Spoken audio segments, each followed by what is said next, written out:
गुल प्लाजा में आग कैसे लगी? इमरजेंसी एग्जिट कहाँ थे? रेस्क्यू इतना सुस्त क्यों रहा? असल जिम्मेदार कौन है और ये सानिहा रोका जा सकता था या नहीं?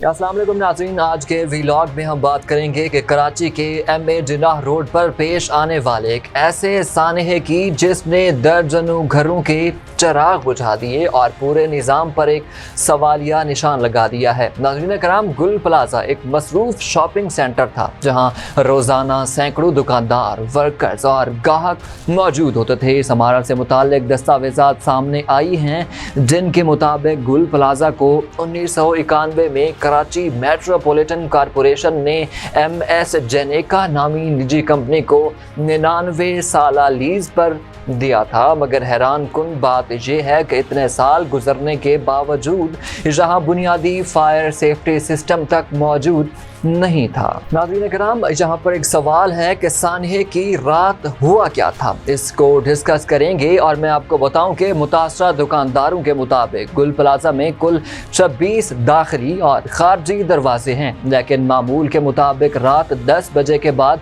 24 दरवाजे बंद कर दिए जाते हैं और सिर्फ 2 दरवाजे ही खुले रहते हैं। बदकिस्मती से आग लगने के वक्त भी यही सूरत हाल थी। जैसे ही आग भड़की, लोग जान बचाने के लिए दरवाजे की तरफ दौड़े, मगर ज़्यादातर दरवाजे बंद थे और सिर्फ 2 ही खुले थे, जिसकी वजह से उनके लिए निकलना नामुमकिन हो गया। अब यहाँ पर एक अफसोसनाक बात यह है कि इमारत में कोई भी मौसर इमरजेंसी एग्जिट मौजूद नहीं था। आग इंतहाई तेज़ी से फैली, चंद लम्हों में पूरी मार्केट धुएं से भर गई, सांस लेना मुश्किल हो गया और कुछ नजर आना बंद हो गया। इसी दौरान लाइट भी चली गई जिससे अंधेरा छा गया। इमारत में भगदड़ मच गई, दरवाजे बंद थे, धुआं छा गया, अंधेरा छा गया और लाइट भी चली गई। ऐने शाहिदीन बताते हैं कि कई अफराद दम घुटने के बायस बेहोश होकर जमीन पर गिर गए। कुछ लोग एक दूसरे को पकड़कर बाहर निकलने की कोशिश करते रहे, जबकि कई अफराद अंदर ही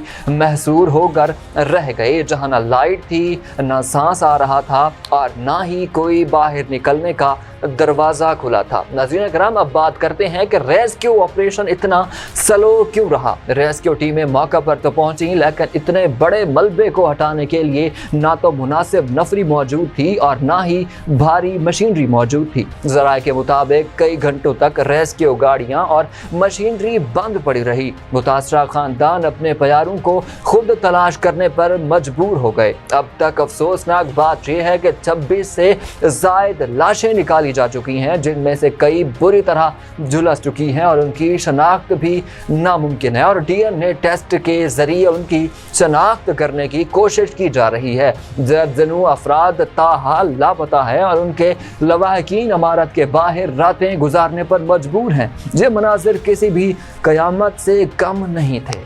अब अगर सानहे के बाद की बातें कर लें तो सानहे के बाद सिंध हाई कोर्ट ने नोटिस ले लिया है और एक आईनी दरखास्त पर समाअत शुरू हो चुकी है। वज़ीर आला सिंध की हिदायत पर तहकीकाती टीम भी कायम कर दी गई है, जिसका मकसद ये जानना है कि आग कैसे लगी, हिफाज़ती इंतज़ामात क्यों नाकाफ़ी थे और इनका ज़िम्मेदार कौन है। सबसे पहले तो जहाँ पर सिंध हुकूमत पे सवाल उठता है कि वहाँ पर पानी क्यों नहीं था और फायर फाइटर्स का ऑपरेशन स्लो क्यों हुआ, क्योंकि उनके पास पानी की फराहमी बहुत कम थी और उनके लिए मुश्किलात बहुत ज़्यादा थीं।